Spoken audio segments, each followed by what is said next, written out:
Hello guys, कैसे हैं आप। उम्मीद करता हूँ आप ठीक होंगे। दोस्तों, क्या आप भी व्हाट्सएप को इस्तेमाल करना चाहते हैं और आपको व्हाट्सएप के इस्तेमाल करने या डाउनलोड करने या इंस्टॉल करने का नहीं पता, तो हम आपकी मदद करेंगे। इस वीडियो में हम आपको बताने जा रहे हैं कि कैसे आप व्हाट्सएप को डाउनलोड कर सकते हैं और इसे अपने मोबाइल में इंस्टॉल कर सकते हैं। तो चलिए दोस्तों, आपको बताते हैं कि कैसे आप व्हाट्सएप को अपने मोबाइल में डाउनलोड या इंस्टॉल कर सकते हैं। इसके लिए आपको अपने मोबाइल के प्ले स्टोर में जाना होगा। अपने मोबाइल के प्ले स्टोर में चले जाएँ।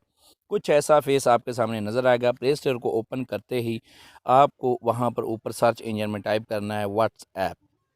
तो यहाँ पर मैं टाइप करता हूँ व्हाट्सएप। जैसे ही मैंने यहाँ पर व्हाट्सएप टाइप किया तो ये हमारे सामने कुछ ऐसे ओपन हो जाएगा।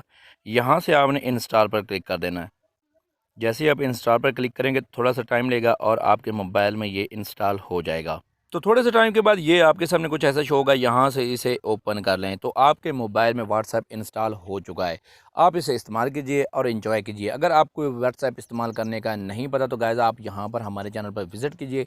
ऐसी आपको बहुत सी वीडियोज़ यहाँ पर मिल जाएंगी जिनके ज़रिए आप व्हाट्सएप को इस्तेमाल करने के काबिल हो जाएंगे। तो दोस्तों, नेक्स्ट वीडियो मिलते हैं। तब तक के लिए अल्लाह हाफ़िज़, अल्लाह निगहबान।